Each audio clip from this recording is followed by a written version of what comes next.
10 today, we have Howard Stern. Howard Stern is not holding anything back when it comes to his opinion on the Sussexes, especially when it comes to Prince Harry. When the 68-year-old radio personality spoke out about Prince Harry and Meghan Markle's new Netflix docuseries, Harry and Meghan, during an episode of his Sirius XM show, he would say, "It's been painful. I wouldn't stay with it, but my wife, Beth Stern, wants to watch it, so you know, we have shows we watch, but they come off like such whiny bees." Howard would then go on to say, "I gotta tell you, man, I just don't get it, and honestly, I think we're just as confused as Howard, as the whole film was just old stories they have said in every single interview with no proof to back up their claims." While Howard did feel bad for Harry because he did lose his mother, Princess Diana, at such a young age, he definitely is not a big fan on how Meghan and Harry have gone about to tell their story on how things all went wrong and why they have chosen to walk away from their royal duties. Stern would also go on to say, "When those two start whining about wah, they don't like me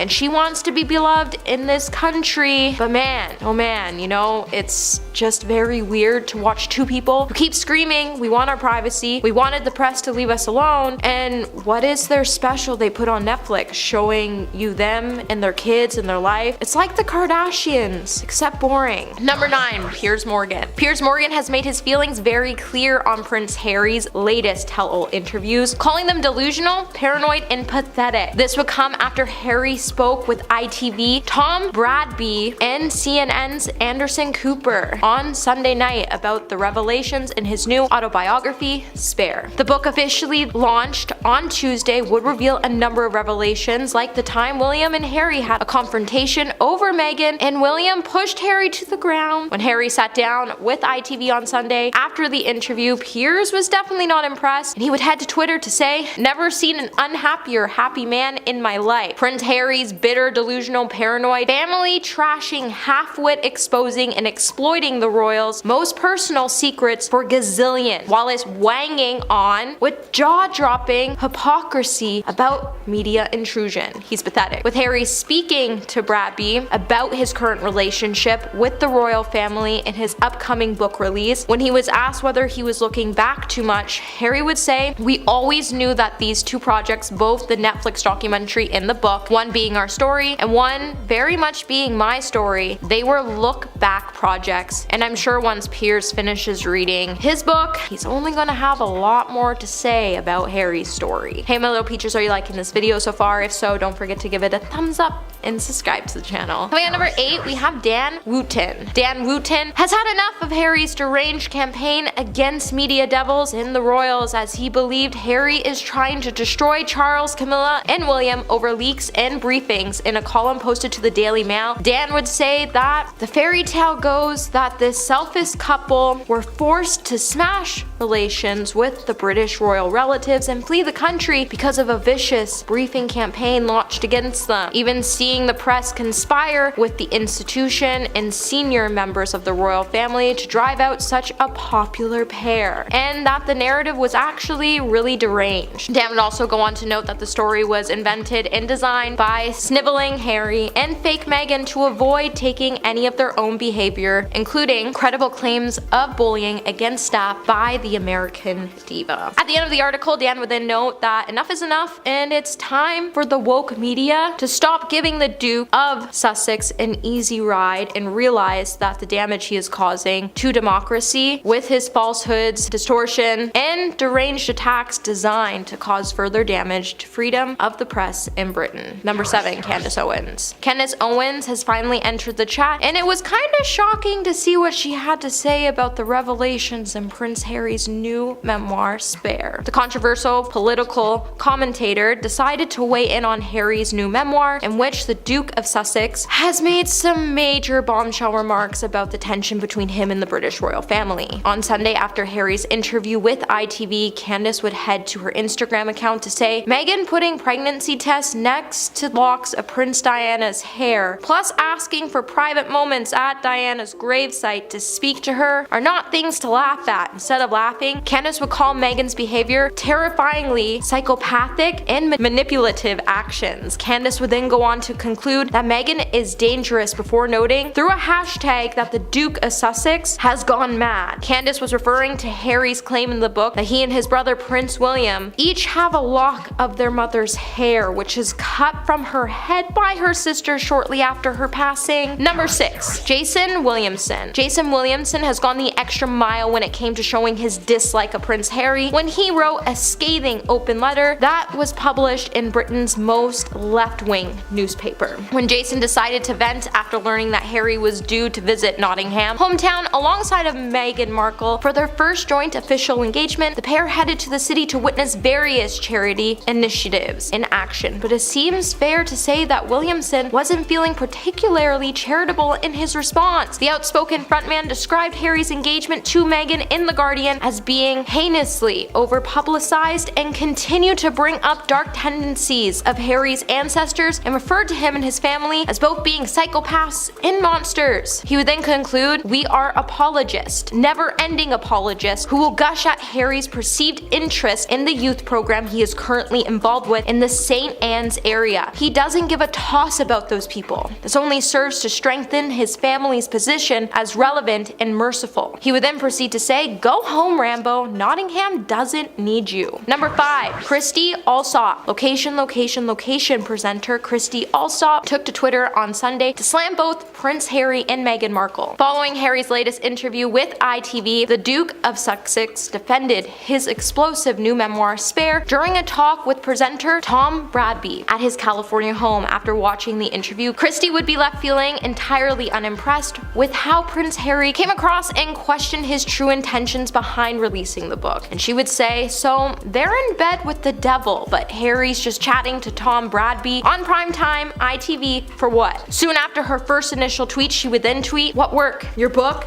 This interview? It isn't about service or charity. This is about you. Sick." And let's be honest, Harry and Meghan have briefed again. Number 4. Sharon Osbourne. Talk TV host Sharon Osbourne and her panel discussed clips from the Duke of Sussex explosive television interviews, which were broadcasted on CBS and ITV on Sunday. During the debate, Sharon noted that Prince Harry and Meghan Markle's young children will grow up with no family on either parent's side. The 70-year-old then branded the situation as being ugly and very sad. During Tuesday's installment of her Talk TV show, Sharon claimed that the younger generation still supports Harry and Meghan's decision to start a new life in California. However, she added, older generations have definitely had it up to here with all the whining, and it's definitely just younger kids that still support them. She would then also remind the panel how all families argue and tell views, as it's normal to row with loved ones. Which is the truth. I have 5 siblings, and I know times get tough, but I would never air out our rows for the whole world to see, because that just seems a little bit childish, especially when you're trying to claim you want your family back in your life. Sharon would then note that the children will now be forced to grow up with no family, and it's just a terrible thing for any child to go through. Number 3. Kathy Griffin. Kathy Griffin was not impressed by how Prince Harry and Meghan Markle met, and even compared the royal to the controversial actor Armie Hammer. Kathy went on to say, "They met on freaking Instagram. Prince Harry was flipping through his Instagram, looking at hot brunettes like every other guy in LA. I'm disappointed. I thought it was going to be a great love story. Prince Harry is like Armie freaking Hammer. What if Prince Harry's the new House of Hammer?" With Armie recently being accused of sending some woman some pretty disturbing DMs, Kathy would go on to tease that her favorite thing would be comparing Harry to the disgraced actor, and she was seemingly only referring to the way he met Meghan and not the disturbing allegations that were made about Armie. Kathy would also go on to note that Meghan and Harry both keep acting like they can do so much good for the world, which is great and inspirational, but when's the last time a royal did anything that helped the world? And I'm honestly stumped when it comes to answering that question, but if you can answer it, let us know in the comments below. Number 2. Bethany Frankel. Bethany Frankel, an outspoken critic of Prince Harry and Meghan, explained why she is so obsessed with the Duke and Duchess of Sussex by saying it was because of a greater meaning. Bethany would go on to explain that she feels Harry's bombshell memoir, Spare, in which he drags his royal family members, did more harm than good for him and his wife. Bethany would go on to say, to scorch the earth and burn the bridges and handle a situation in such reckless, outrageous manner doesn't achieve the results, the royal family is more popular than they were before you started the circus. Bethany would then go on to suggest that even if Harry was trying to highlight greater issues like racism and mental health struggles, he failed to make real change because the public is too focused on the drama of all of it. By saying the focus is on this whole massive charade versus the actual issues, versus anyone talking about actual racism in society as it pertains to this matter, or the mental health of it, of the sibling rivalry, or the relentlessness of the paparazzi, and in life and business. I've learned that you don't take every single opportunity to scorch and torch the joint. While Bethany would then go on to slam the prince, she would also offer some sound advice when she said, "You might be able to get further by playing chess and not checkers. While I've worked with many different people in my career, there have been issues that I would like to change. Instead of scorching the earth because I was scorned, I handled them professionally, and this is so much more important because this is about someone's family." And coming in at number 1 today, we have Paul Burrell. Paul Burrell hit back at the criticism from Prince Harry by saying he doesn't recognize the young man he sees today. In Harry's controversial memoir Spare, the Duke of Sussex said Diana's former butler was milking her, passing for money when he publicized his 2001 book, A Royal Duty, which contained a raft of private revelations. But appearing on Australian breakfast show Sunrise, Paul would say, "I first met him in his mummy's tummy. I don't recognize the young man I see today. That's not the boy I knew.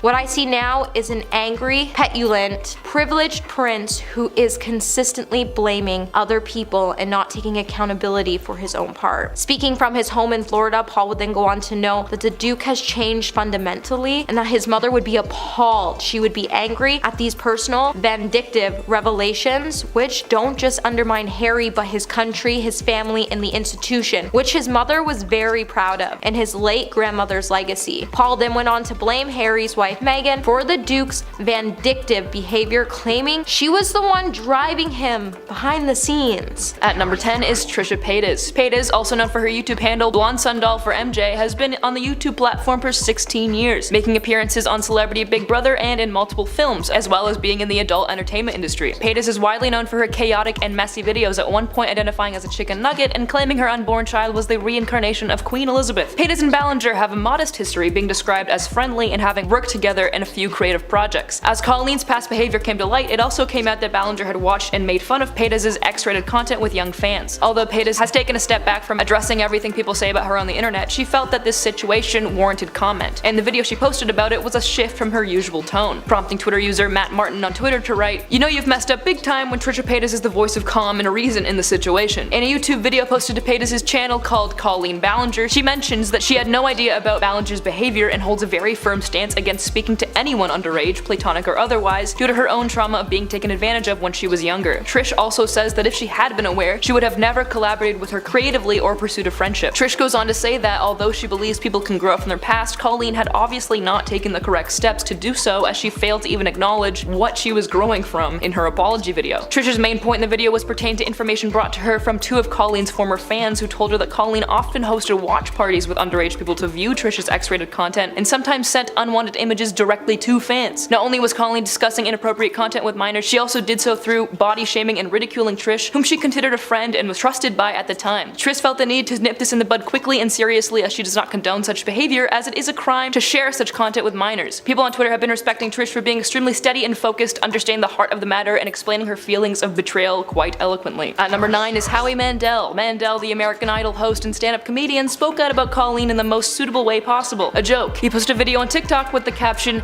#sorry, #music, #singing. How more perfectly could we sum up the situation, truly. The TikTok pictured Howie with an acoustic guitar, beginning the video the same way Colleen did. "They told me not to say this, but nobody said not to sing this." And continues the video by singing his apology for posting a video of a prolapse on his TikTok, seemingly unknowingly, because in the song he claims to have not known what that is. Personally, I think Howie's apology was a lot more sincere, maybe because a sung-through apology would have been more appropriate for posting something kind of gross than manipulating young fans. At number 8 is Adam McIntyre. A pioneer in speaking out about Colleen Ballinger, former fan Adam McIntyre has served as a primary source to her exploitation and misconduct, and thus has developed quite a bit of newfound notoriety after coming forward with Colleen's past. After her bizarre apology, Adam took to YouTube, posting a video aptly named "Colleen Ballinger Responded," which she most certainly did. The description of the video parrots a tweet he posted a few days ago that read, "As much as Colleen discredited and made fun of me, I'm glad her video did one thing, show you all exactly the type of evil woman she is. That a lot of us have experienced over the past few years behind the scenes, the mask has slipped, everyone meet the real Colleen Ballinger." The video posted is a recording of a live stream as Adam says he couldn't stand watching Colleen call him a liar alone and would rather do it with his family of viewers. In this live stream he voices his disbelief of what the apology exactly was. He is obviously torn up about the fact that she couldn't even give him and other fans that were mistreated by her a private apology, even after revealing that he told her he'd stop talking publicly about the controversy if he were to receive one, or even the favor of respecting their concerns. Instead, Ballinger decided to completely refuse to respond to anything that was said, which left Adam visibly and unsurprisingly stunned throughout the live stream.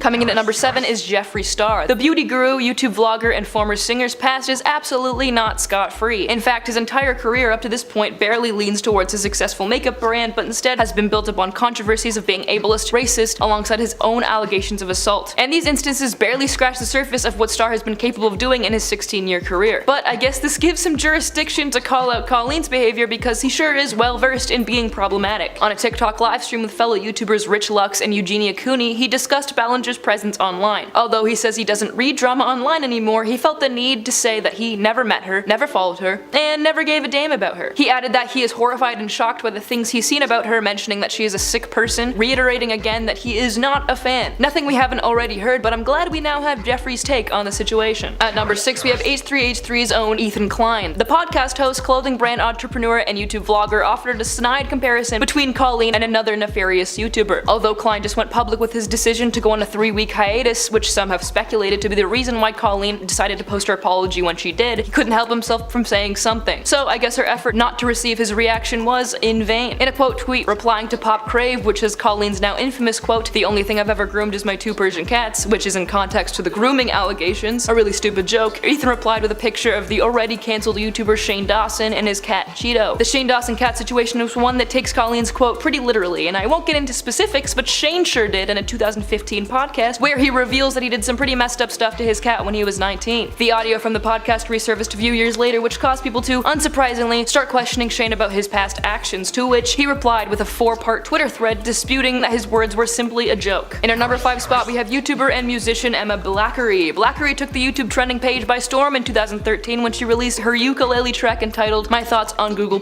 with a pretty catchy tune alongside a state of mind most people agreed with after Google bought and changed the YouTube interface for the worse. Blackery took the opportunity of seeing her fellow YouTuber partake in a ukulele rant, but one which was far less well received or agreed with than her own. In Emma's comparison to Ballinger's, she writes on Twitter, "Can't all nail it, I guess." And I haven't heard from Emma in years, and seeing her grace my Twitter timeline with a banger like this was absolutely lovely. Her new single, Cry to Your Mother, is out now, and you can stream it on any streaming service. Coming in at number 4 is Curtis Connor, the stand-up comic and YouTuber best known for his movie reviews and commentary videos, sent out a tweet the other day that read, "Damn, I predicted the Colleen Ballinger apology video 3 years ago," alongside a video of a sketch where someone responds to a video entitled "Please Forgive Me," where the person apologizing begins by saying sorry, but then whips out a sweet electric guitar. It's crazy how art mirrors reality. It really raises the bizarreness levels of Colleen's apology when you read it through the lens of what someone thought to be a satire of an apology. Something that no one should ever do, but I think that saying Colleen Ballinger made a satire of herself and her career is pretty reasonable given the situation. This isn't the only mention Curtis decided to make about Colleen. On an episode of his podcast, Very Really Good, he mentioned that he had a commentary video script written about Colleen Ballinger and Miranda Sings and her strange and inappropriate content. Unfortunately, this video was scrapped soon after it was conceived since Colleen caught wind of it and shut it down. It's rumored that she did this in order to maintain her reputation and popularity as she was on tour at the time and still viewed in a pretty positive light. I hope that Curtis decides to post a video about Colleen now, however, since the new information brought to light would be entertaining with a Connor spin on it. At number 3 is a tweet from YouTuber Eddie Burback. Known for his commentary videos and Rainforest Cafe reviews, Eddie Burback decided to take to Twitter to air a few thoughts on Colleen's behavior. The man says in response to the apology, "I can't stop thinking about the fact that she had to sit down and make the apology rhyme," which is in context to the fact that her apology was almost spoken word poetry with a backing track. The fact that Colleen, instead of,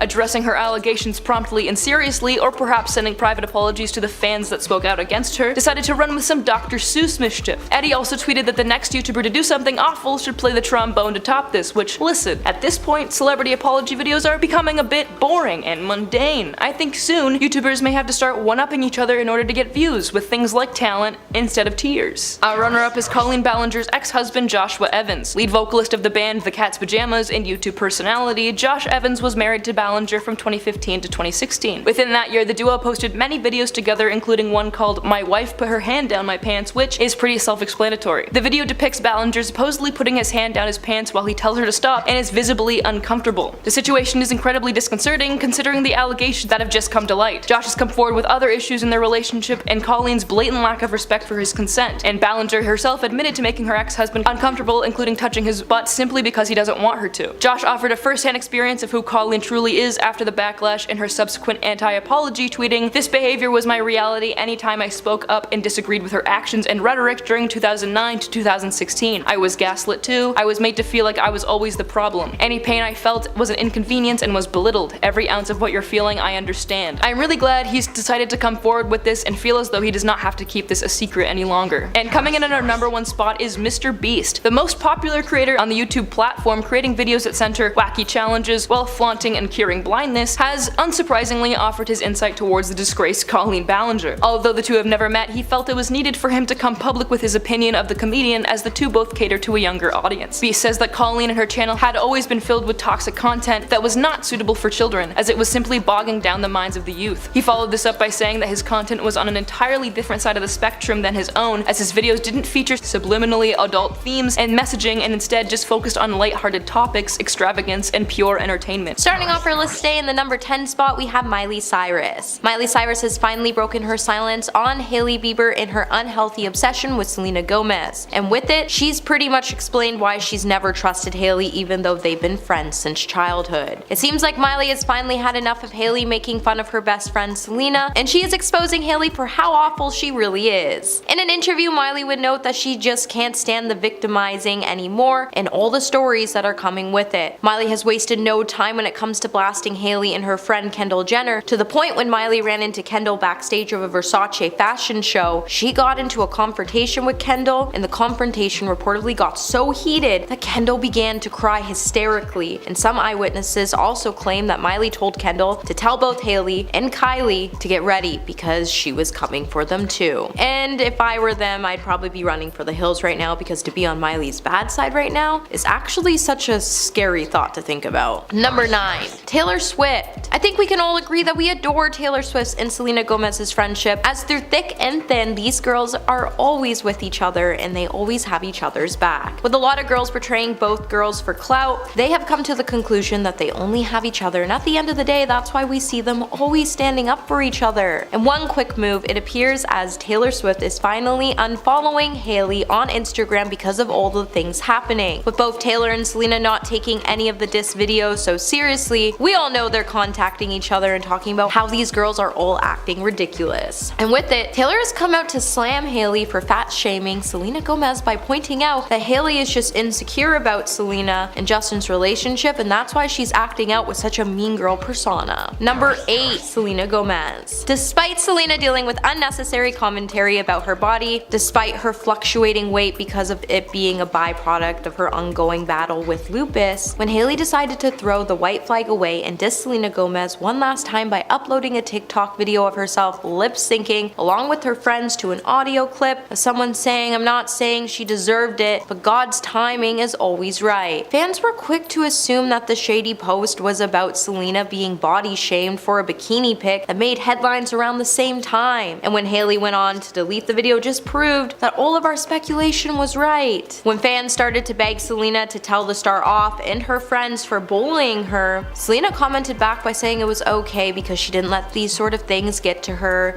and get her down, before telling everyone they just needed to be nice to everyone. And then even after telling Hailey off, Hailey still went on to beg Selena to ask her friends and her fans to stop bullying her, and it proves that Selena is the type of person who will always take the high road even when she's treated wrongly. Hey my little peaches, are you liking this video so far? If so, don't forget to give it a thumbs up and subscribe to the channel. Coming in number 7, we have Jeffree Star. With Jeffree Star being the king when it comes to inputting himself in any celebrity drama, it was only a matter of time before we saw him take to his social media to spill his thoughts on where he stood when it came to Selena and Hailey's feud. And let me tell you, he definitely didn't disappoint us when he came out to throw some major shade Hailey's way. Jeffree definitely came out in full force to announce he was a Selena fan, and in the process, he decided to drag Hailey's skincare brand through the mud after he straight up threw the skincare products in a bin after he received the package following Paris Fashion Week. He then ate and left no breadcrumbs after he went on to say that there was no bullying allowed in his home when he went on to call Hailey Bieber a nepto baby who uses daddy's money. But he definitely forgot that her daddy no longer has money as he filed for bankruptcy and one of his houses foreclosed. So it means she's just using Justin Bieber's money. Number 6. Pia Mia. Pia Mia was one of the first celebrities within the Kardashian-Jenner circle to show her support towards Selena Gomez. Although she hasn't addressed the situation openly, her makeup videos with Selena Gomez's music in the background would do all the talking for the star. When Pia posted a Snapchat story of her doing makeup in the background, a Selena Gomez song could be heard, and to make matters even more iconic, Pia also went on to post another makeup routine using Selena's version of Calm Down in the background. And with it, a lot of people started to point out that she was throwing some major shade Hailey Bieber's way because Hailey Bieber previously posted on her Instagram story with the version Calm Down in the background without Selena's feature. Pia Mia then went on to post a song of her singing Taylor Swift's Bejeweled, and everyone kinda lost it as Pia Mia actually used to be really good friends with both Hailey and Kylie, and then earlier this year Kylie kinda tossed her out of their group, and Pia took to her TikTok video to say even if they're your friends and you're friends with someone for years, you actually think that friendship is real. The second they think you're not good enough, famous enough, or make enough money, you're cut from the group. Number 5. Jordyn Woods. Just after the whole Pia Mia saga, we were so invested into our screens trying to figure out what other celebrities part of the Kardashian-Jenner circle or celebrities that used to be a part of their close circle would come out to call Hailey out or throw some shade the star's way. And with it, we all saw Jordyn Woods enter into the chat, and when we did, we lost our mind. With the Kardashian family embarrassing Jordyn Woods to a T when they over-exaggerated on the whole Jordyn Woods hooking up with Tristan Thompson story, it honestly wasn't really surprising that Jordyn would come out to choose Selena's side during this messy feud. And when she came out to show her support by posting a Snapchat video where the Instagram influencer could be seen applying a lip liner and saying she loved it, that lip liner actually happened to be one of the products from Selena's cosmetic collection. Number 4. Justin Bieber. You would think because Justin is married to Hailey Bieber that he would be taking her side through all of this mess, but it seems like Justin is letting his wife dig herself out of her own hole,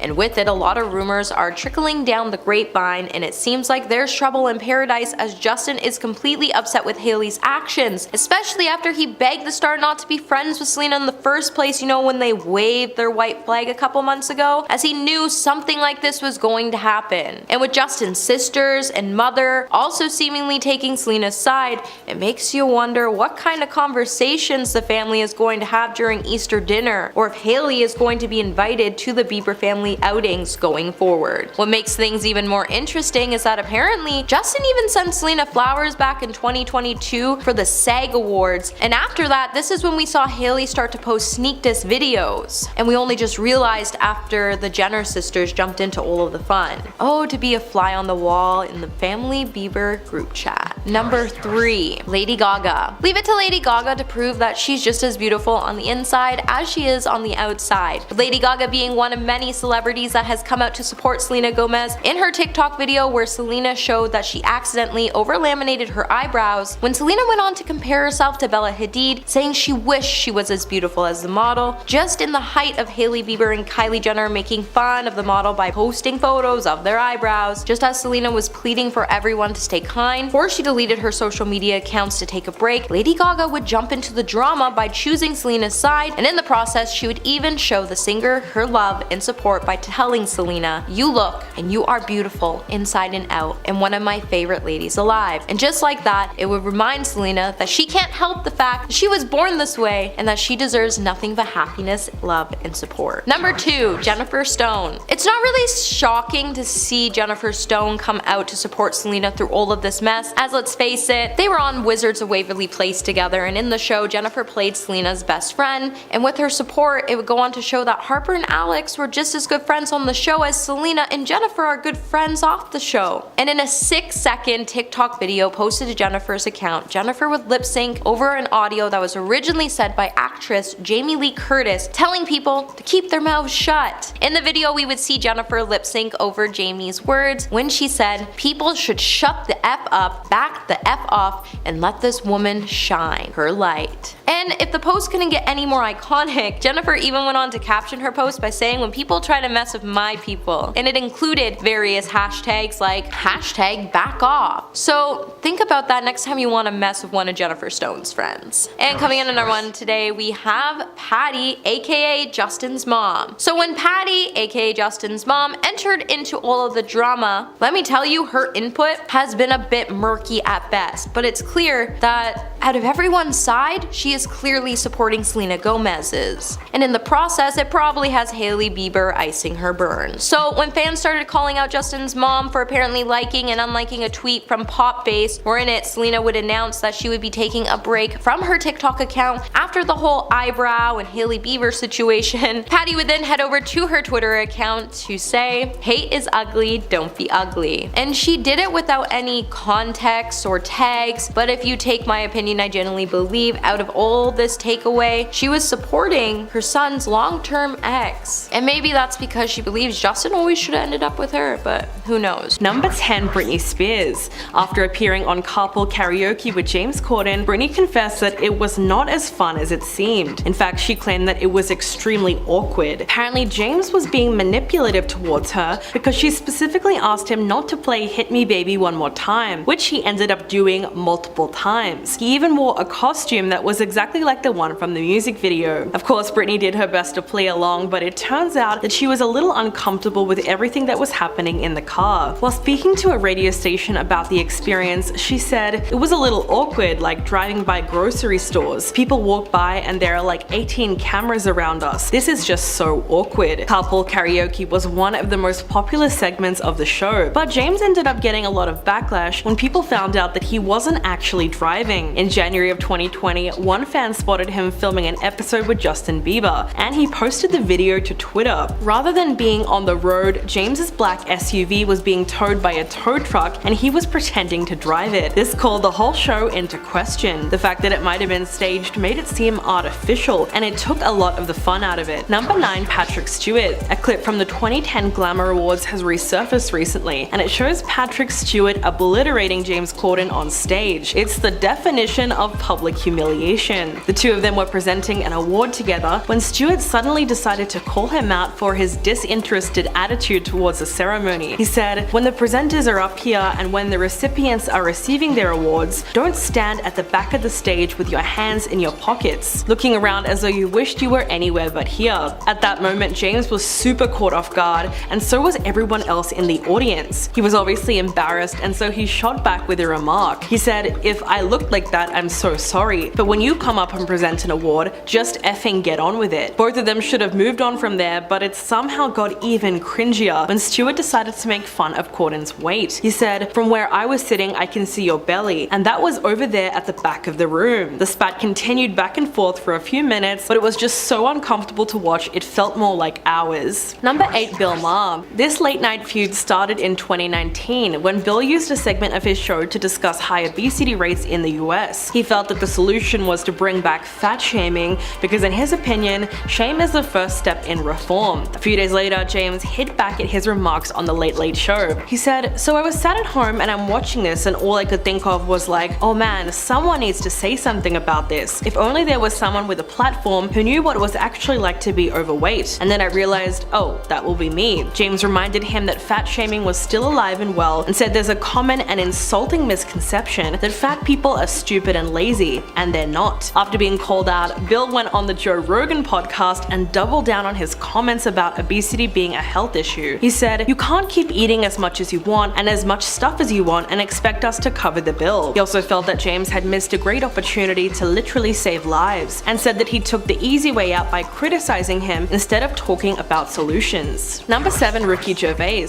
On the surface, these two comedians have a lot in common. They're both became famous on British TV shows in the 2000s, before jumping to movies, and eventually making their way to Hollywood. But instead of friendship, they actually had something that was closer to a nasty rivalry. This started when James played Ricky in a comedy sketch. In the years since, Ricky has publicly teased and criticized him on multiple occasions, at almost every opportunity. For example, after he bombed with the Weinstein jokes at a charity gala, Ricky went on Radio Andy and claimed that his jokes fell flat because he didn't do it well enough. Basically saying, if you're going to be offensive, you have to at least be funny. Then at the 2020 Golden Globes, Ricky slammed his appearance in the movie musical Cats, which is more than fair considering that it completely bombed at the box office. Most people found the CGI human cats a little sickening to look at, so it's no surprise that it performed so badly. In fact, critics have long accused James Corden of ruining every movie that he gets involved in. This list includes some major flops, like 2021's Cinderella, Lesbian Vampire Slayers, and the Emoji Movie. He also came under fire for exploiting gay stereotypes with his character in The Prom, so he might need to consider taking a break from acting as well. Number 6, Mel B. The Spice Girls singer labeled James Corden as one of the biggest D-heads in show business. She went on the Big Nasty show and was asked about the rudest celebrity that she's ever met. In response, she came up with a short list that included the host of The Late Late Show. Mel explained that the older she gets, the less tolerance she has for annoying people. She was then asked why she specifically named James Corden. She said, "I think you always have to be nice to the people that you work with, whether it be production, camera guys, sound, lighting, we all work for the same thing. So you should always be nice, and he hasn't been very nice." Around the time of this interview, other videos started circulating online. One of them was a video from 2016 when Jimmy Kimmel asked James to name 2 of the cameramen in the room. In response, he just starts laughing because it was obvious that he couldn't do it. The whole thing was pretty awkward to watch, but the craziest part is that it happened again 1 year later. During a Q&A segment with his audience, one of the crowd members asked James if he could once again name a cameraman, and he failed. Number 5, Keith McNally. Back in October, the owner of a high-end New York City restaurant called Balthazar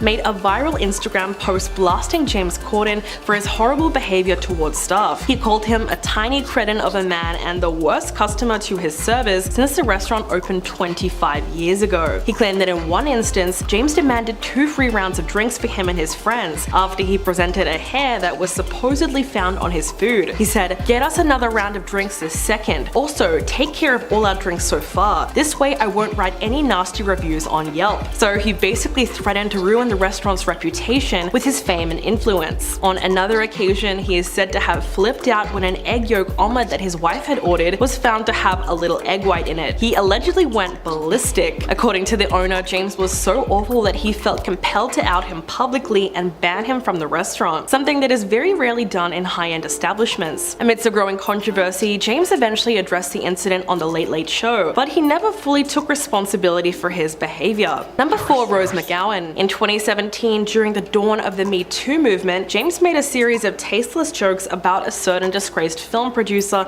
and notorious Hollywood creep. While presenting at a gala charity event, he brought up the scandal that had just come out that very same week. He said, "Tonight is such a beautiful night in LA. So beautiful, Harvey has already asked to night up to his hotel to give him a massage." At this point, you could already hear the loud groans from the audience, but James just kept on going. He said, "It has been a weird week this week, hasn't it? Watching Harvey in hot water? Ask any of the women who watched him take a bath." By the time James was finished with the joke, it was pretty clear that he failed to read the room. It was just way too early to be making fun of something like that. And 2 of the women who accused Harvey ended up calling him out on Twitter. Actress Asia Argentino wrote, "Shame on this pig and everyone who grunted with him." And Rose McGowan also came through with a similar criticism. It wasn't exactly subtle either. She called James a mother effing piglet, and he later apologized on Twitter, claiming that he was not trying to make light of the situation, but it didn't really win him back any fans. Number 3, Jack Allison. The TV writer who wrote for Jimmy Kimmel Live in the 2010s is also a member of the Writers Guild of America. In 2019, he told a shocking story on Twitter about the time that he went to a union meeting that James Corden was also attending. He wrote, "I'd like to state once again for the record that I went to a WGA meeting for only late night writers, and James Corden showed up without any of his staffers to advocate for a lower pay grade for late night writers." Jack explained that he was trying to frame it positively, like we want to give writers' assistants a chance, so maybe there should be a lower pay grade for them. But once he read the allegations, James fired back on Twitter. He pretty much denied everything that was said about him and wrote, "I would never ever want to pay a writer less than they deserve. Never. I love every writer on my show, and all I ever wanted from that meeting was to explore whether talented people could get a better opportunity. In response, Jack Allison doubled down and claimed that what he said was accurate. As if that wasn't bad enough, James was later accused of being extremely rude to production staff while filming a game show called A League of Their Own. Number 2, Pierce Brosnan. While hosting The Late Late Show, James played Spill Your Guts or Feel Your Guts with Khloe Kardashian. He was asked to name a celebrity who was rude to him, and after a lot of hesitation, he finally admitted to having a not so pleasant run-in with Pierce Brosnan. The story goes that he was at a U2 concert with his wife and some friends. His group was seated next to Brosnan and his party, who left in the middle of the show. They had a pretty good spot near the runway where Bono would often be seen. At this point, James didn't think that Pierce would be back anytime soon, so he and his wife decided to move into that area closer to the stage, but he felt an arm grab his shoulder and aggressively push him out of the way. Apparently, the actor didn't acknowledge the interaction at all and just went back to enjoying the concert. When he finished telling the story, Khloe suggested that perhaps he was drunk, to which James responded by saying, well, maybe he's just a bit effing rude. That moment was definitely an interesting one because James rarely names and shames people on TV, but it's possible that this interaction upset him so much that he didn't mind putting the actor on blast. Either way, that's one guest he won't ever be getting on his show. And coming in at number 1, exposed on Reddit. In 2019, James wanted to surprise fans by making an appearance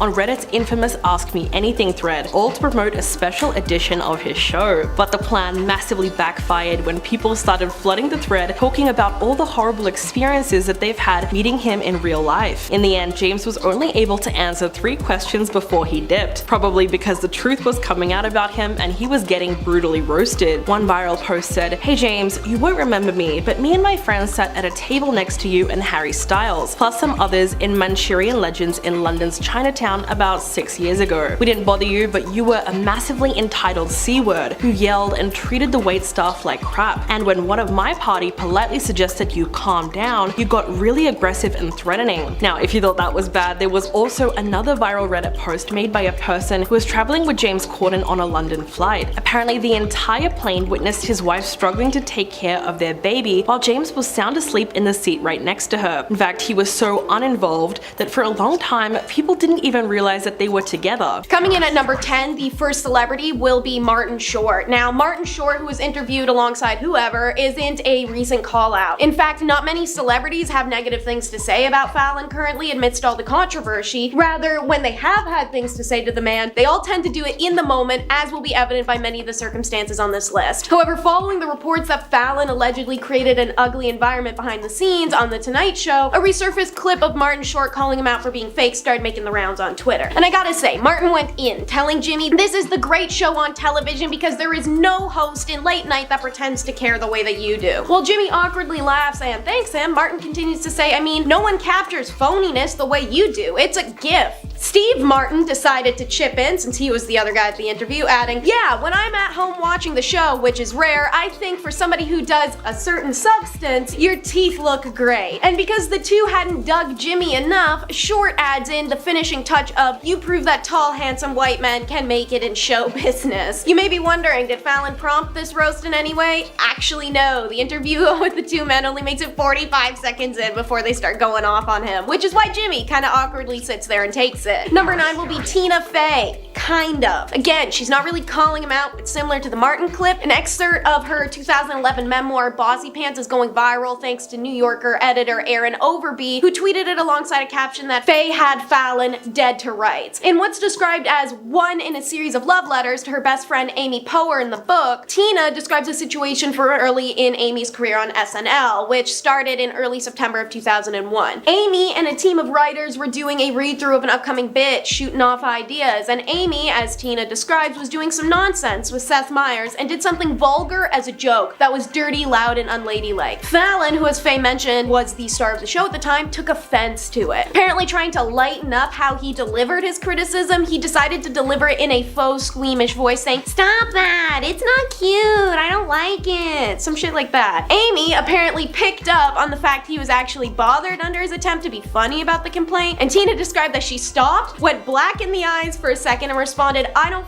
care if you like it. Fallon was then startled while Poher went right back to enjoying a ridiculous bit. However, while this circulates, we should remember what isn't included in the viral tweet. That Tina openly stated Jimmy and Amy are very good friends and there was never any real beef between them. Here's a classic, however. Number 8 is Dakota Johnson. Hilarious. While Dakota Johnson has most notably appeared in 50 Shades of Grey and that's about it, she is famous for firing back without fear at reality TV hosts and interviewers alike. She famously cut off Ellen, which pretty much broke the internet, but she also had an iconic interaction with Jimmy Fallon before that, when he kept interrupting her on The Tonight Show. Fallon has a bad habit of asking celebrities for stories, but then asking too many interruptive or distracting questions as they tell them, and sometimes the celebrity doesn't even get to finish the tale before Jimmy's questions push them into another. Dakota was trying to talk about how she's being sprayed by a skunk for the 6th time, which is weird as hell. I want to know what she's doing to skunks to make them hate her. But then Jimmy interrupts her for a final time, and in turn she interrupted him by asking, "Aren't you supposed to let people talk on this show?" Jimmy took a second to laugh and looked kind of incredulous and a tad annoyed, responding, "If they know what they're talking about, yes! What the hell are you talking about?" While both he and Dakota laughed. Both parties brushed off the experience pretty well, despite how much trolling online it received, becoming a feature of memes and tweets globally. Number 7 is Blake Shelton, or as I call him, Gwen Stefani's husband. All I know about him is he makes country music, and I guess that's something Jimmy Fallon and I have in common because it seems when it comes time to interview Shelton, Fallon kind of falls flat on how to approach him or what to ask. When Blake Shelton appeared on the show in 2017, he was not the most receptive to Fallon's humor. Jimmy Fallon jokingly made fun of Blake Shelton's southern accent and tossed in a few southern stereotype jabs in the mix. Nothing harsh or biased per se, but it definitely rubbed the country singer the wrong way. Instead of laughing along with the humor, Shelton was visibly annoyed. Kind of funny that the dude whose whole brand in music is built upon being southern can't take a good ribbon about it. In fact, Shelton didn't even laugh at Jimmy Fallon's jokes much. Finally, Jimmy Fallon started interviewing Blake Shelton properly, and Shelton replied in a dry, monotone voice, "Thank God," causing an awkward moment where even the live audience didn't know if they should laugh or acknowledge the quip. Their senses of humor just don't mesh. Number 6 is Rami Malek. So, the childhood crush of every nerdy, history-obsessed kid that watched Night at the Museum like a religion. Now, he's all grown up and dominating the screens in complicated dramas such as Mr. Robot or unreal biopics such as Bohemian Rhapsody. But let's not forget another time Rami dominated our screens. Rather, the phone ones. Tweets and memes hit the internet hard after a hilarious and awkward interaction occurred during the late night show interview between Fallon and Malek. Jimmy was expressing his adoration for the recent Rhapsody biopic and elatedly rambled to Rami that if I had your email or your phone number, I would have called you like a gazillion times, like, dude, you were unbelievable. Rami is kind of awkwardly leaned back in his chair and does like the darting gaze, sort of like awkwardly looking at Fallon, then the audience, then back at Fallon, and uncomfortably mentions, "You have my email and phone number." There's an uncomfortable beat in which Fallon, with his usual water off a duck's back routine, responds with, "That's true, I just decided not to call you, ha ha ha ha," before awkwardly moving on. Number 5 is Shawn Mendes. The sassy Canadian singer was 18 when he first pulled what would sort of become like a short-term stunt of his whenever he was around Jimmy Fallon, which is telling the TV host that he's old. And not in any particular funny haha way, just kind of in an awkward fall flat kind of way. It started in 2016 when Mendes was gearing up to do a performance on the show. Jimmy messes up and gives him a late cue to start singing, leading to Mendes telling Jimmy his timing is all wrong and this was all on you, while the two awkwardly laugh off the fail. As Jimmy's trying to continue, however, Mendes tosses in and "I told you I'm just not as old as you," eliciting laughs, woes, and ohs from the audience. Fallon himself laughs at the joke, especially when the band follows it with a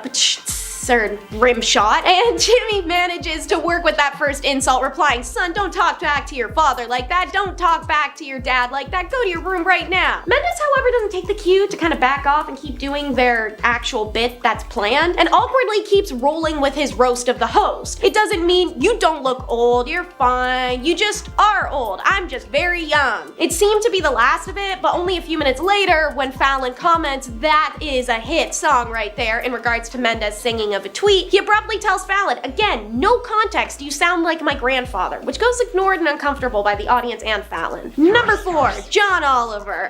Host versus host. There's never gonna be a winner. Oh, well, maybe there is, but who's to say? While interviewing John Oliver on the late night show, Fallon and he have one of their many awkward confrontations, wherein Fallon had been waxing poetic to Oliver, saying, "You know, last week tonight," which I still think is the best title of any show ever. Oliver, without missing a beat, interrupts and says, "The best title? Wow, that's That sounds like damning me with fake praise, Jimmy. I really love the title. It goes downhill once that's finished. I love how John Oliver's voice is so distinct. Even as someone who doesn't watch him, I can literally hear him saying those words in my brain. It's hilarious, however, to see Jimmy pressured to tell the truth when he always plays it safe. This is one of many instances where Oliver has put Jimmy in this situation, such as the video call interview during COVID with Jimmy, wherein he kept asking the Alexa inappropriate questions for a public video, forcing Fallon to have to disable it, and essentially not give Amazon a free commercial of him and the other late night host. Number 3 is Roger Waters. For those who don't know but love to wear the t-shirts, Roger Waters is one of the Pink Floyd members, of whom Jimmy Fallon is a massive fan. Naturally, it made for an exciting opportunity to interview Roberts. However, Jimmy inevitably steered the topic towards former Syd Barrett, who left the band struggling with schizophrenia and mental wellness. This immediately triggered an emotional reaction from Waters, who took on a very serious tone when discussing Syd that implied no nonsense was to be made. However, Jimmy doesn't seem to pick up on the vibe, and he goes on to bring up a story where Barrett was in an episode and interrupted a Pink Floyd recording. Fallon chose to describe Syd insensitively, saying a bald man with a toothbrush in his mouth. Waters clears up that story, making sure to tell Fallon that his friend being consumed by addiction and mental illness wasn't a funny story, and that the entire situation was very sad. Number 2 is Jerry Seinfeld. I chose to put Seinfeld in here due to his vocal defense of Jimmy Fallon in the last few days, but also his acknowledgement that he defended others from him. So, for those who haven't read it yet, in the interviews recently given by current and former staffers of Jimmy Fallon, one recalled a story in which Seinfeld, the interviewee of the night, had seen Fallon being hard on one of his workers, scolding them for flubbing a simple task while they filmed. The anonymous whistleblowers claimed Seinfeld right then and there ordered Fallon to apologize to the worker, and that Fallon supposedly complied. Go Jerry Seinfeld, we love to see it. The anonymous former employee said that in interview, it was very awkward and Jerry was like, you should apologize to him, almost trying to make it a joke. It was one of the strangest moments ever, and so many people were there, so it's kind of hard to forget. Rolling Stone claims Seinfeld's reps did not respond to multiple requests to comment before publishing the article, but once the story was published, Seinfeld sent them the following statement. This is so stupid. I remember this moment quite well. I teased Jimmy about a flub, and we all had a fun laugh about how rarely Jimmy is thrown off. It was not uncomfortable at all. Jimmy and I still occasionally recall it and laugh. Idiotic twisting of events. A source with knowledge of The Tonight Show also told the Post on Thursday that the Rolling Stones version of the Seinfeld story is inaccurate, which is now starting to cast some light on the debatable reality of these accusations. Number 1 is Joaquin Phoenix. Joaquin is famous for a multitude of reasons, from his late brother River Phoenix to his chaotic performances in films such as Her and Joker. But Joaquin also pulled a move on The Late Night Show that made people with complicated names everywhere glow a little inside. When Jimmy Fallon tried to give Joaquin Phoenix a nickname, he wasn't having it. Fallon, with very little context, tells Joaquin, I call you Wa. Then Joaquin was like, why? Fallon laughs and says, well, your name's Joaquin, and I feel like that's too long for me. Joaquin, looking extremely unimpressed, replied without hesitation that you can handle it. I feel like you can handle it. You do a monologue every night. Dude, let me say thank you, Joaquin, on behalf of myself and everyone out there with a unique or foreign name. It gets very old and very offensive when people don't try to pronounce it, would rather just assign you a nickname for their own comfort and convenience. People often describe the entirety of this interview, as well as the memory game instilled at the beginning, as vague evidence towards Joaquin disliking Fallon as a whole, especially after this point in the interview where he remains cold, aloof, and distant with the man. The first installment of Prince Harry and Meghan Markle's highly anticipated Netflix documentary has arrived, and with the second part of the series only one day away, celebrities have already started reacting to the royal controversy. In fact, the new trailer has already brought about a fresh wave of criticism, as it looks like the Sussexes are going to launch an outright attack on William and Kate. As a result, a laundry list of stars have condemned the series, and it seems like there's certainly going to be more to come. So let's take a look at the top 10 celebrities speaking out against Meghan and Harry's Netflix documentary. Number 10, Howard Stern. The radio host slammed the couple and labeled them as whiny B-words after he said that he had to sit through the painful first 3 episodes of their Netflix series. Stern said, I wouldn't watch it, but my wife wants to watch it. You know, we have shows we watch, but they come off like such whiny B-words. I gotta tell you, man, I just don't get it. He went on to say that he understands that Prince Harry is angry at the monarchy for what happened with his mother. Then he says, but Jesus Christ, when those two start whining about where, and they don't like me, and Meghan wants to be beloved in this country, but man, oh man, it's like the Kardashians except boring. Stern then brought up the privacy issue and said, it's just weird to watch two people who keep screaming,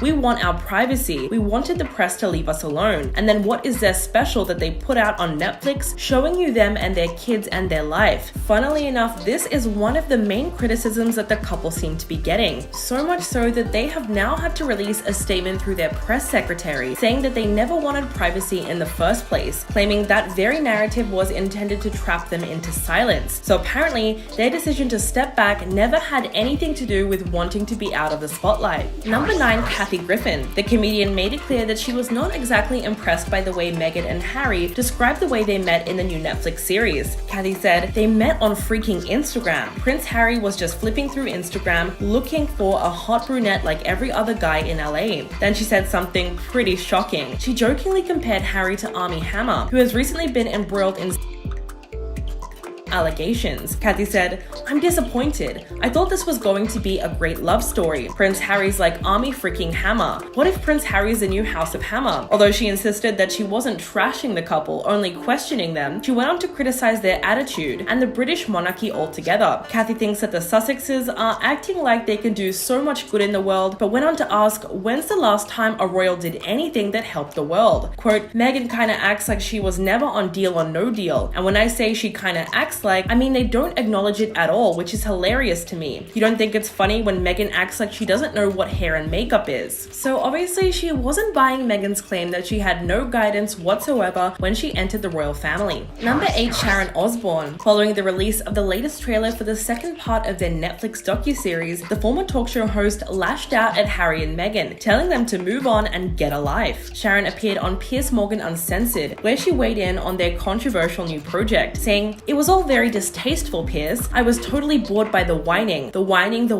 It is just so horribly disrespectful and just a whine fest. I mean, is the book going to be the same thing? Are there going to be no positive points?" Sharon even went on to accuse the couple of having a deal with Netflix before they stepped down from royal duties. She said, "And that whole thing of him filming himself on the Freedom Flight, they must have had that deal with Netflix done months before they ever left. So the whole thing was a setup. Unless you had a deal, why would you have done that? Filming yourself on the plane and all of that, doing a video diary." Sharon felt that the series was a good opportunity for them to talk about their charity, but instead they chose to focus on how mistreated they were by the public, the press, and the royal family. She summed it all up by saying, "And you know what? You have a great life. You have a beautiful family, and you are so much in love. Move on, get a life, and move on." Number 7, Bethany Frankel. The Real Housewives of New York City star posted a TikTok review of the controversial new series after the first 3 episodes dropped on December the 8th. She said, "It didn't hold my attention. It seemed like they really wanted to be humanized. They wanted us to know that they are real human beings. We believe that you are really in love, and we believe that you're really human beings." Frankel went on to claim that Meghan just wanted to hang out with major celebrities and gain notoriety from the famous family, and that was the real motivation behind her moving to California. She said,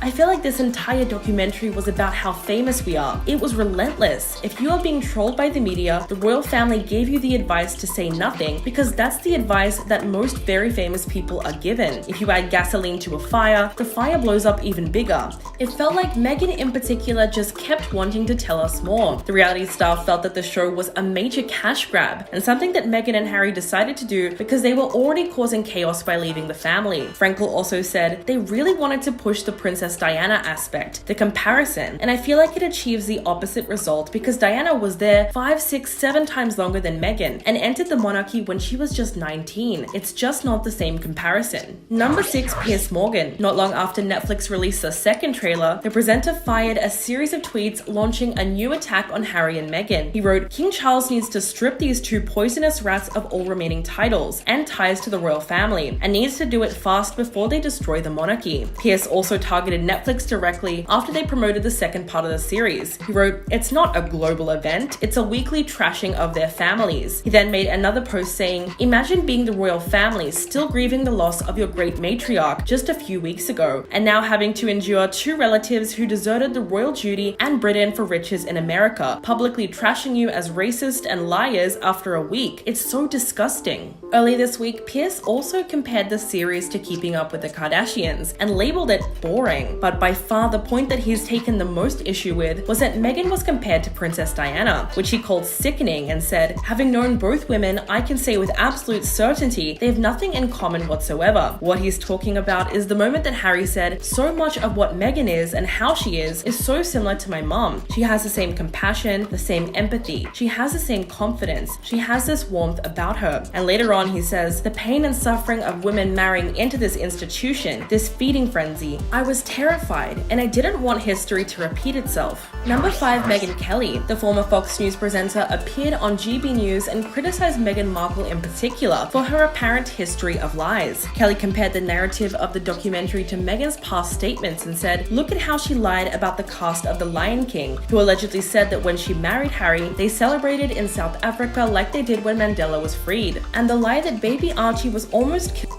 where they were. That was a lie too." Kelly called the Sussexes dishonest when reacting to the paparazzi photos that appeared in the trailer. She said, "I realized that Netflix or the director would have put together the trailer, but Meghan and Harry approved it," insinuating that they would have seen those pictures beforehand and understood that they were being misused. According to Kelly, Meghan picks a very specific incident or event and aggrandizes it to make herself either look like the victim or look like she's way more adored than she actually is. The presenter then brought up several photos used in the series that showed the Duchess crying and said, "I have never taken a photo of myself crying and certainly never released it to the public saying, 'Please feel sorry for me.' They want people to feel sorry for them, which is the most unattractive piece of this couple." So clearly she doesn't believe Meghan and Harry when they spoke about the turmoil they went through before leaving the royal family. Number 4, Holly Willoughby. Speaking about the Sussexes on This Morning Today show, Holly disagreed with Meghan's claim that the royal family is overly formal towards one another, even behind closed doors. She said, "To suggest somebody is a bit cold is a really horrible thing to try and brush away. We don't know Kate, but from what we see of her, the way somebody is with their own children, I think you get a pretty good idea." What she was reacting to was the way that Meghan said that she wore ripped jeans and was barefoot when Prince William and Kate came over for dinner, and how surprised she was by their formalities, because she called herself a hugger. To which Holly said, "I think suggesting that anyone within the royal family isn't a hugger, I don't believe that. We saw in the footage of Prince Charles talking to the kids, being normal. Just because you're posh doesn't mean you can't hug someone. It's crazy." Although she did make it clear that she understood where Harry and Meghan were coming from when they spoke about their desire to have a private life. She said, "What I got from the documentary was that their private life was stepping away from royal duty, but it's not private in the way that we see it, and maybe that's where the confusion comes from. It's the first time I understood, oh, that's what you mean by a private life. It's the opposite of public royal duties." So perhaps Harry and Meghan simply wanted freedom and not necessarily what we would consider privacy. Number 3, Gemma Collins. The reality star said, "I've got to be honest, I really like Meghan and Harry. The only thing I would say is that they do need to be loyal to the family. They shouldn't be airing any sort of dirty laundry in public." In the new clip of Harry and Meghan, the couple makes shocking claims against Prince William, alleging that palace officials were happy to lie to protect his brother, but were never willing to tell the truth to protect him and Meghan. Harry also claimed that the couple faced institutional gaslighting from the family. Aside from these allegations, Gemma took issue with one particular comment that Meghan made in her interview with Oprah Winfrey last year. She simply did not like the fact that she referred to the family as the firm and said, "I thought that was a bit near the mark. Well, to be honest, I thought, Jesus, you've got some balls. That's the only bit I didn't like, I've got to be honest." But Gemma did acknowledge that the public only get told certain information and might not get to see the whole picture because of the way the documentary was edited together. To sum it up, she said, "Look, I think she's made her mistake and she should have never called the family the firm. But Harry looks happy, and is everyone going to be tuning in to watch it? Yes. And I just think they're not in the royal family now, let them get on with it." Number 2, Dan Wooten. The GB News presenter did not mince words when he tweeted, "For a couple who claim they care about their privacy, in less than half an hour, Harry and Meghan have already shared with the world their private text messages, private photos from their dates, private video diaries, and private clips of their son." He also pointed out the hypocrisy that Harry was using clips of Prince Princess Diana's infamous Panorama interview that William himself has tried so hard to get banned. Dan was especially critical about the moment that Harry said, "Meghan sacrificed everything she ever knew to join me in my world, and then pretty soon after that, I ended up sacrificing everything that I know to join her in her world." Dan said this statement made it sound as though Meghan and Harry had both joined some kind of cult and cut out any family members who challenged them or anyone who disagreed with them. This was one of the most telling quotes of the docuseries because Harry clearly believes that both he and Meghan gave up certain things to be with each other. She gave up freedom and the ability to live her life how she wanted, and then obviously he ended up giving up his royal duties and separated from his family. Later on, he also brought up the situation with her father Thomas and said, "Of course, it's incredibly sad what happened. She had a father before all of this, and now she doesn't have a father, and I shouldered that because if Meg wasn't with me, then her dad would still be her dad." And coming in at number 1, Kirsty Alsop. The Channel 4 presenter tweeted, "It's totally okay to leave the family firm, but don't try and crash the share price after you've left. H&M wanted to have their cake and eat it too, and that's not how it works. If you want to be royal, work for it. If you don't, you're welcome to be like the rest of us." Alsop even compared the couple's Netflix venture to an X-rated movie that one might put out there for revenge, implying that they chose to air their grievances with the palace in the most public way possible in order to inflict the most damage. Funnily enough, this wasn't even the first time that she questioned their motives. Back in September, the presenter addressed the public's perception of Meghan and Harry's return to the UK as they were honoring the late Queen Elizabeth II. After they joined William and Kate in a rare reunion, Alsop took the opportunity to respond to the headlines from the event. She pointed out that the couple's treatment of the Queen had been a cause of serious concern for some sections of the British public, and that's why they were not very well liked in the UK. And it seems like Meghan has once again been accused of disrespecting the Queen. In a video clip from the second episode, she was seen laughing uncontrollably as she described how Harry introduced her to his late grandmother. When she curtsied dramatically, many people felt that she was mocking Harry's family traditions and cultural beliefs. Number 10, Beyonce. Since the harassment lawsuit was filed against her, the internet has completely turned on its head. Even Beyonce seems to have reacted to the accusations made against Lizzo. On Tuesday night, she recently took to the stage at Gillette Stadium in Massachusetts, which was the latest stop on her Renaissance tour. While performing Break My Soul, fans noticed that she deliberately left out Lizzo's name. In the original version of the song, the lyrics go Rosetta Tharpe, Santa Gold, Vogue, Bessie Smith, Nina Simone, Betty Davis, Solange Knowles, Badu, Lizzo, Kelly Rolls.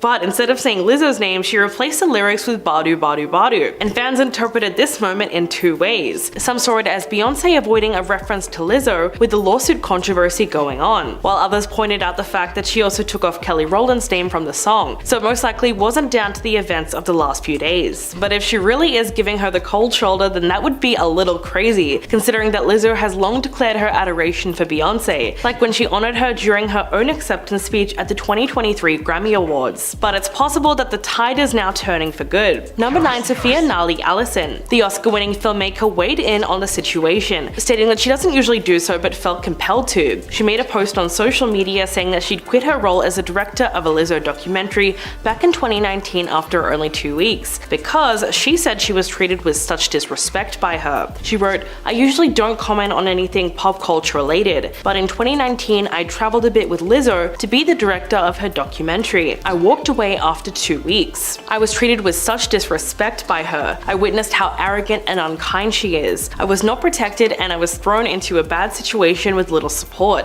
My spirit said to run as fast as you effing can, and I'm so grateful I trusted my gut. I felt gaslit and I was deeply hurt, but I've healed." She went on to say that reading the reports made her realize how dangerous of a situation it was, and that Lizzo completely misused her power, which is something that happens far too often. Allison ended the post by saying that she supports the dancers who brought the original lawsuit against her. Soon after this allegation came out, it gave way for several others to step forward and share their own experience working with Lizzo. Number 8, Ariana Davis. The dancer at the center of the lawsuit claimed that Lizzo pressured her to touch a nude performer in Amsterdam during a group visit to a strip club after a performance in the city earlier this year. At the club, Lizzo allegedly began inviting several cast members to take turns touching the nude performers, and began pressuring Ariana to touch the breasts of one of the nude women. Apparently, she declined, and then Lizzo led a chant encouraging her to do it. When she declined 3 more times, the chant grew louder and more strident, demanding that she touch her even though she was clearly uncomfortable at that moment. Afterward, Lizzo allegedly pressured a member of security to get on stage and started yelling yelling at them to take off their clothes. Ariana also accused her of calling attention to her weight after a performance at South by Southwest Music Festival. Apparently, she told her that she seems less committed to her role, which is a comment that she took as thinly veiled concern about her weight. At one point, Lizzo had told the group that they would have to audition again in what was described as an excruciating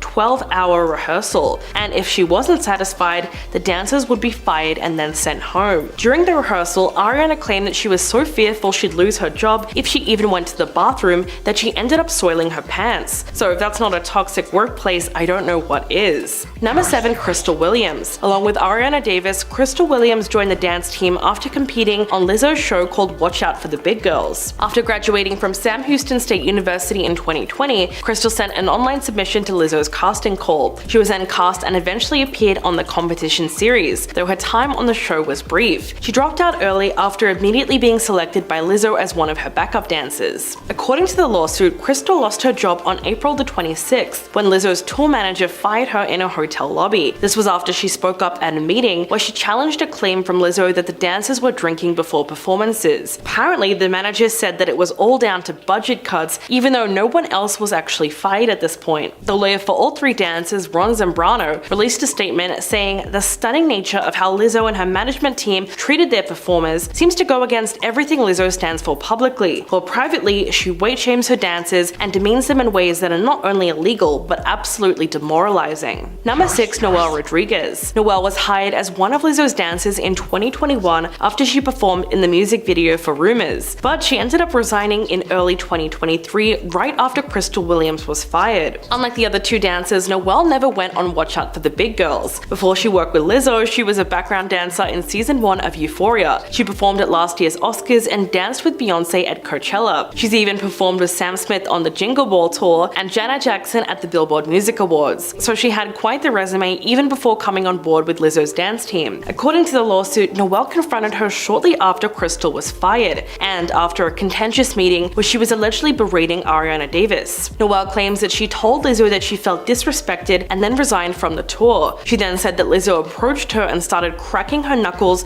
and balling her fists as though she wanted to fight. Their lawyer said they were really freaked out that last day when Lizzo started yelling, screaming and getting in people's faces, and the dancers were not just the plaintiffs. The other dancers were crying. It was just so intense. Number 5. Courtney Hollingquest. The former dancer who worked with Lizzo spoke out on her Instagram stories about her own experience with the singer. She explained that while she's not a part of the lawsuit, she does agree with all the things that Lizzo was accused of. In her own words, she said, "This was very much my experience in my time there. Big shout out to the dancers who had the courage to bring this to light." And this mistreatment seems to be a common theme among her backup dancers. One of the main plaintiffs behind the lawsuit, Ariana Davis, claimed that she was fired in April for recording one of the team meetings because she said that she suffered from an eye condition that sometimes left her disorientated in stressful situations. So the recording would help her catch up with what was going on. Days later, Lizzo held an emergency meeting and had security employees confiscate all the dancers' phones. She allegedly became furious and started yelling obscenities at the group, stating that she was going to go around the room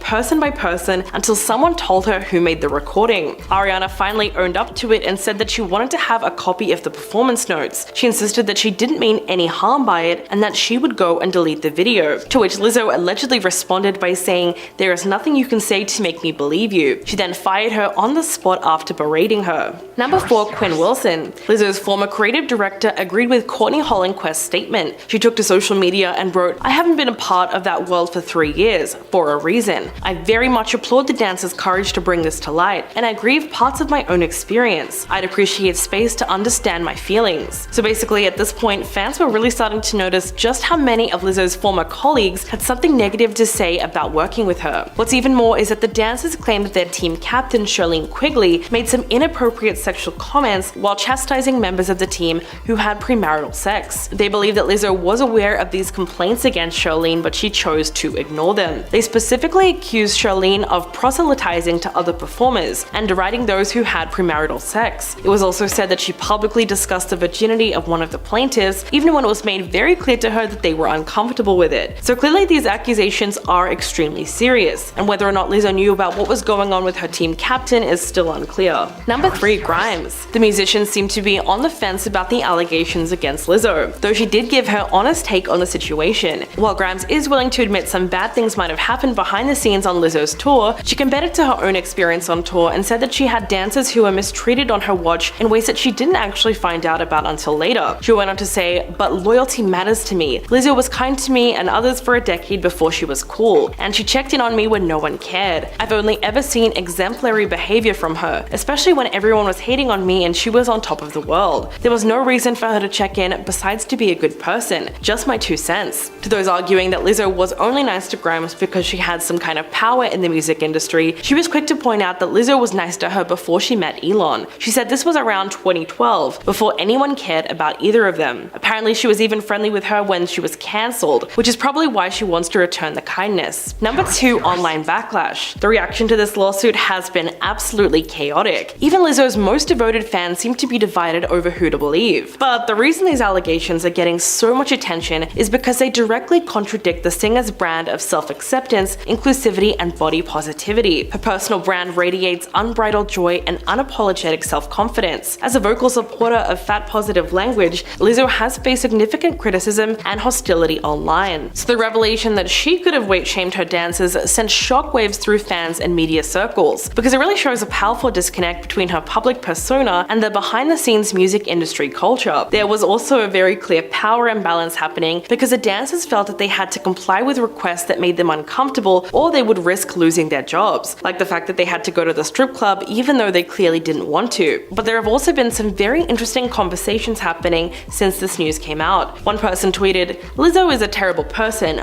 but let's be honest, men don't even care about her victims. Instead, they just wanted a reason to openly be fatphobic to women, and this TikTok with more than 600,000 likes proves it, along with viral fatphobic tweets since the incident." And coming in at number 1, Lizzo's reaction. The singer finally responded to the lawsuit against her in a statement of her own. She dismissed the harassment claims as unbelievable and outrageous, and said that they are completely untrue. Lizzo insisted that her accusers had previously been warned about their inappropriate and unprofessional conduct. In a statement posted on Instagram, she wrote, "These last few days have been gut-wrenchingly difficult and overwhelmingly disappointing. My work ethic, morals, and respectfulness have been questioned. My character has been criticized. Usually I try not to respond to false allegations, but these are as unbelievable as they sound, and too outrageous to not be addressed." She called the allegations sensationalized stories that are coming from former employees who have already publicly admitted that they were told their behavior on tour was inappropriate and unprofessional. Lizzo went on to say, "As an artist, I have always been very passionate about what I do. I take my music and my performances seriously because at the end of the day, I only want to put out the best art that represents me and my fans. With passion comes hard work and high standards. Sometimes I have to make hard decisions, but it's never my intention to make anyone feel uncomfortable or like they haven't been valued as an important part of the team."